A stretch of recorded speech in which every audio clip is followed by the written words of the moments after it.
So this week's just a short city update, but as we've been building more and more of our backlog of sets ready to place into the city, we have become very mindful of how much space we have left before we start going back and refining all the areas, you know, adding all the light kits in, the minifigs, funny scenes, you know, stuff like that. So this week I've been doing a lot of planning and thinking about what I can add to the city in the future and what might have to actually be left out. You guys probably didn't actually realise that the underwater bit's completely gone. But anyways, comments from last week confirmed the love of the Ninjago District, so that's not going anywhere, which it wasn't anyway because I spent all that money on those awesome sets. But anyways, I finally finished up the Flower Fruit Mountain, but I do need to do some work on placements for it. And the same goes with that Temple Market set as well, but I do think these two are going to go really, really well together. And actually, I had a suggestion of raising up parts of the section, and I think that would look absolutely awesome. Especially as that Zane's Temple is on water, so that will actually be lower than the park area and things. So I think I have to see how much it'll cost for a few of those Burt pieces just to get me started. But I think this part is progressing pretty nicely. Now, I also got some comments saying how much they love the placements of my mocks at the back, which I was actually quite surprised about, but I actually agree. I think they actually do look pretty decent in the back of hiding the track and stuff. So I think they will stay there for now. Interestingly, no one spotted the haunted house in the background behind the town hall last week, but it was there as I've been thinking of a couple of things for the back of this table. And that's the first thing this week that I think I'm going to need some suggestions on. Now, originally the table at the back right was going to be the amusement park, the one where the monorail goes under. That's what I had in my head, and I think it would look really, really cool. However, I really, really want to make a cool looking Star Wars section in the city, and Galaxies Edge just seems perfect in this area. So for people who don't know what Galaxies Edge is, it's basically Star Wars land at Disney parks. And it's basically like a fake outpost known as Black Spire Outpost on a desert planet similar to Tatooine, but this one's actually called like Batu. It has some cool shops, it has a cantina, the Millennium Falcon ride known as like Smuggler's Run.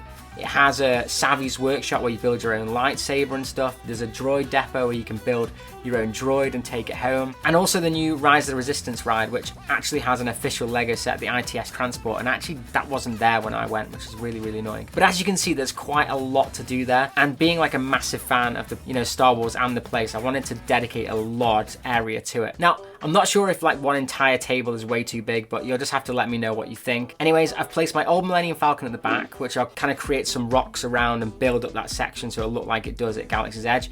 And then I've put the cantina, Obi-Wan's hut, you know, just a few things to get sizings and stuff like that. And I already think it's kind of starting to look really, really good. But with just these sets placed and a few of those sand base plates and things, I think it's already starting to come alive, and I'm really excited about making it. I'm just not too sure if the entire table is just like a little bit too big. But anyways, if that table is going to be completely dedicated to Star Wars rides and stuff, my thought was to potentially add the rest of the theme park rides to the other back table where I placed the haunted house. So also those rides are pretty tall, which will help being able to see them over the town hall, because the current sets I had in mind for it was obviously the haunted house, but then I also have actually the roller coaster. There's a new Ferris wheel coming out later this year as well. So with those big sets, that's pretty much going to cover that table anyway. And then I'll probably add a couple more other smaller rides in, you know, like the 3-in-1s and stuff, just to kind of have them jotted around. So my main issue with this is the fact that my classic city area then will become a lot smaller than I originally wanted. Now, obviously we still have the train station table section at the bottom,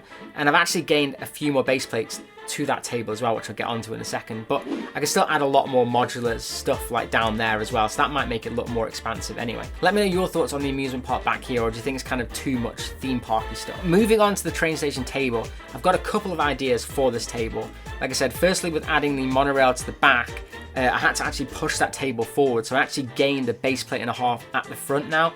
And then with the new smaller road plates as well, that's going to be allowing me to add a lot more actual physical modulars down here, which is pretty cool. So like I said, with more buildings down here, it will make the city look more expansive anyway. I've also been playing around with adding a little bit of Harry Potter, because we did mention before the potential of adding the Hogwarts Express under the city table where the trains go and stuff.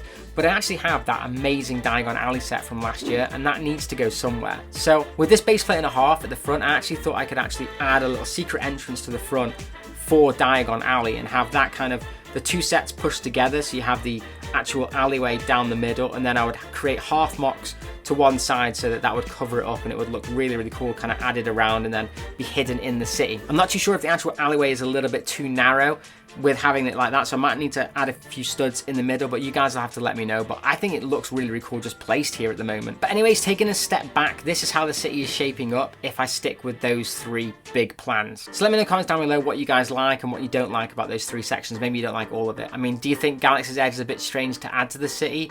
Maybe it needs to be a little bit smaller. Is it all kind of too much theme park stuff with 2 big tables at the back?